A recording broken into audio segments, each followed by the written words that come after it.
എനിക്ക് നിങ്ങളുടെ കൂട്ടത്തിൽ ചേർന്ന് കൂവാൻ കഴിയാത്തതിൽ വിഷമമുണ്ട്. കൂവിക്കോ സാറേ, ഞങ്ങൾ ആരോടും പറയില്ല. ആവാമായിരുന്നു, പക്ഷെ എങ്ങനെയെങ്കിലും പുറത്തിറങ്ങാൻ എന്റെ ജോലി പോകും. പോട്ടെ സാറേ. കോട്ടയം പക്ഷേ ഇരുന്നിരുന്ന് ചിതലരിച്ചു തുടങ്ങിയപ്പോ കിട്ടിയ പണിയാണല്ലോ. എവിടെ ഇരുന്നിരുന്നത്? വീട്ടിനടുത്തുള്ള അമ്പലപ്പറമ്പ്. എവിടെ സാറിന്റെ വീട്? പുറത്തെക്ക. കന്യാകുമാരിക്കടുത്തോ? അത്രയും വരെ പോണ്ട, ട്രിവാൻഡ്രത്തിനടുത്ത്. പഠിച്ചത് എവിടെയാ? ട്രിവാൻഡ്രം. ട്രിവാൻഡ്രം ആണല്ലേ സ്ഥലം. വെൽ, ഇൻട്രം വായിച്ചിട്ടുണ്ടോ? ഇല്ലല്ലോ മോനെ. വീട്ടിൽ ആരൊക്കെ ഉണ്ട്? അനിയത്തിമാരൊന്നുമില്ല.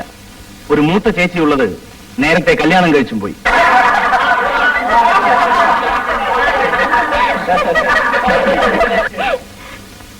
ഈ ജോലി കിട്ടിയില്ലായിരുന്നെങ്കിൽ സാർ എന്ത് ചെയ്യുമായിരുന്നു? ഒരു മാരേജ് ബ്യൂറോ തുറന്നേനെ. കെട്ടാൻ മുട്ടി നിൽക്കുന്ന പെമ്പിള്ളേർക്ക് പറ്റിയ വരന്മാരെ കൊണ്ടു കൊടുക്കുന്ന ഏർപ്പാട്. അത് തുടങ്ങാൻ കഴിയാതെ പോയതിൽ നിരാശയുണ്ടോ? നിങ്ങളെയൊക്കെ കാണുമ്പോ സത്യം പറഞ്ഞാലുണ്ട്.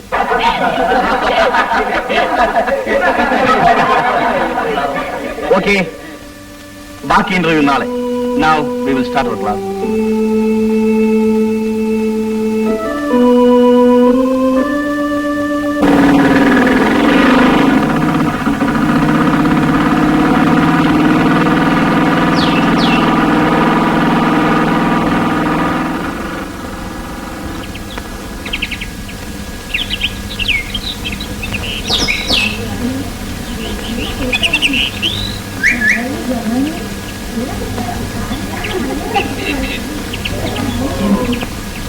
നീ ഒരു പെൺകുട്ടിയാണ്, അത് ഓർക്കണം. ആൺകുട്ടികൾക്ക് എന്തും പറയാം, അതുപോലെയാണോ നീ? അതിനെന്തുണ്ടായെന്നാ? കുറെ കൂടി പോണു, അത്ര തന്നെ. നീ പറയണത് ശരിയാണ്. പക്ഷേ ഇവിടെ ക്ലാസ് മുറികളിൽ എത്തുമ്പോ പലപ്പോഴും ഞാൻ എന്നെ തന്നെ മറന്നു പോകുന്നു. വീട്ടിലെ ശ്വാസമുട്ടലിൽ നിന്നൊരു മോചനം ഇവിടെ വരുമ്പോഴാണ്.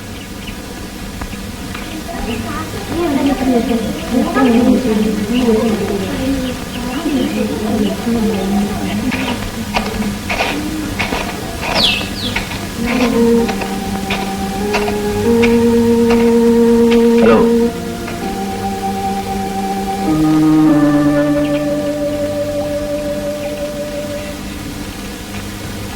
അല്ല, വേറെന്തെങ്കിലും കൂടി അറിയാൻ ബാക്കിയുണ്ടോ?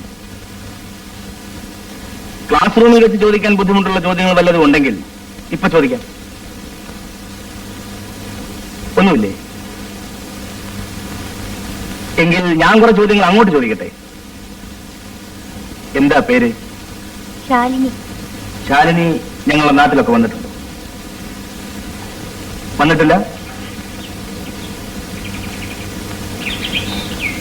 ഇല്ല. എങ്കിൽ വരേണ്ടി വരും. അടുത്ത് തന്നെ. അവിടെയാണ് ഊളംപാറ. കേട്ടിട്ടില്ലേ ഊളംപാറ? വരട്ടെ.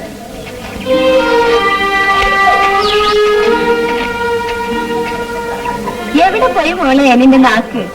അത് പിന്നെ നിന്നെ പേടിച്ച്. പിന്നെ എന്നെ പേടിച്ചിട്ടേ? അല്ലാതെ പിന്നെ അയാളെ പേടിച്ചിട്ടോ? അയാളെ പേടിച്ചിട്ടോ അയാളെ പിടിച്ചിട്ടോ ആർക്കറിയാം? നീ പൊടിച്ചു.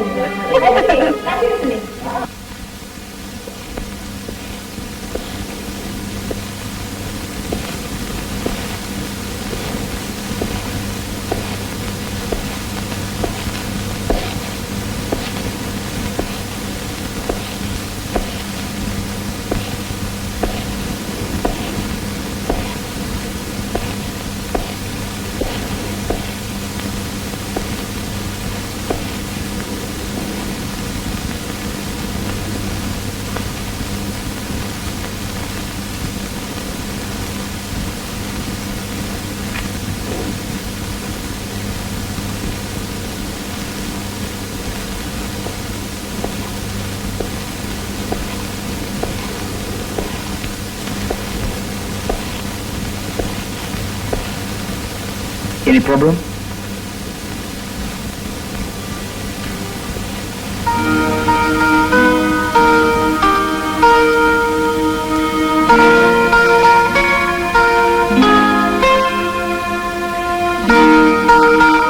ഉച്ചയ്ക്ക് ഞാൻ തമാശ പറഞ്ഞാണ് കേട്ടോ. കുട്ടിയുടെ സ്മാർട്ട്നെസ് എനിക്ക് ഇഷ്ടമായി.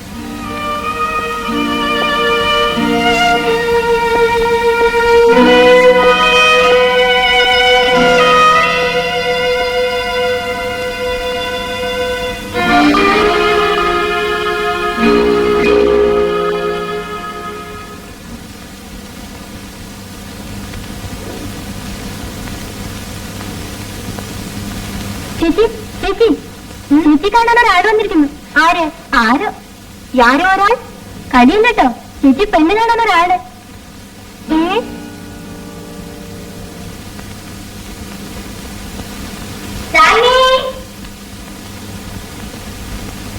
കുട്ടി ഒന്ന് പെട്ടെന്ന് ഡ്രസ് ചെയ്ത് വരൂ.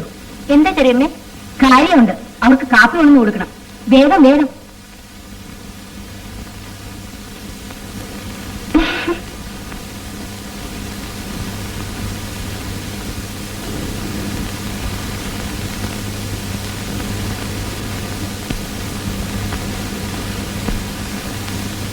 അയാളാ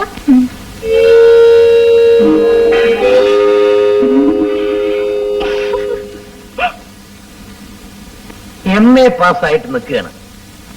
LLBക്ക് ചേരാൻ പറഞ്ഞിട്ട് അവനതിൽ താല്പര്യം. ഇന്നത്തെ കാലത്ത് എന്ത് പഠിപ്പ് പഠിച്ചിട്ടും കാര്യമില്ല, ജോലി കിട്ടണ്ടേ? ഇവനെ കുറ്റം പറഞ്ഞിട്ടും കാര്യമില്ല. എന്റെ അച്ഛൻ എന്നെ BL ചേർക്കാൻ എന്നിട്ട് അവന് നിൽക്കാതെ ഞാൻ പോയി പട്ടാളത്തിൽ ചേർന്നു. അതുകൊണ്ട് എന്തുണ്ടായി?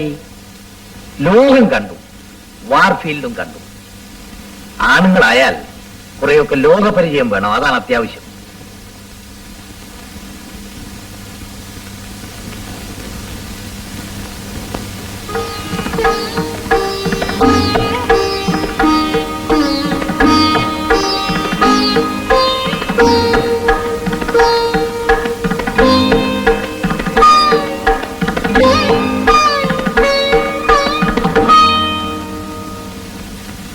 ഇവളുടെ അമ്മയുടെ പേർക്കുള്ളത് മുഴുവൻ ഇവർക്ക് രണ്ടുപേർക്കുമായിട്ട് വീതിക്കണമെന്ന ഞാൻ ഉദ്ദേശിക്കുന്നത്. ഇളയവളുടെ കാര്യത്തിൽ എനിക്കത്ര വേവലാതിയൊന്നുമില്ല. അവക്ക് ഞാനില്ലെങ്കിലും അമ്മയുണ്ടല്ലോ.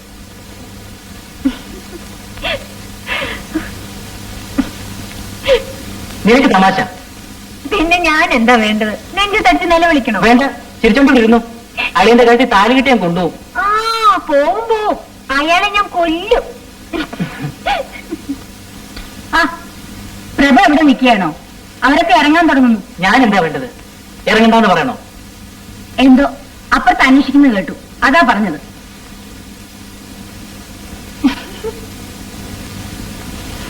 കുവൈത്തിൽ മാനമായ ജോലിയുള്ള ആളാണെന്ന് പറഞ്ഞാൽ അതിന്റെ വില നീ മനസ്സിലാക്കണം.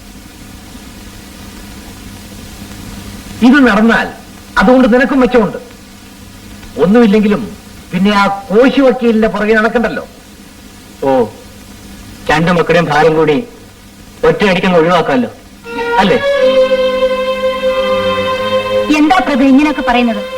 ആ കുട്ടിക്ക് കിട്ടാവുന്നതിൽ വെച്ച് നല്ലൊരു ബന്ധം കിട്ടുമ്പം ഇങ്ങനെയൊക്കെയാണോ പറയേണ്ടത്? ഓഹോ, ഇതാണോ അവൾക്ക് കിട്ടാന്നല്ലോ വെച്ച് മെച്ചപ്പെട്ട ബന്ധം? എന്തായിപ്പോ അതിനൊരു ദൂഷ്യം? നിങ്ങൾക്ക് അങ്ങനെ തോന്നിയില്ലെങ്കിലേ അതിശയുള്ളൂ.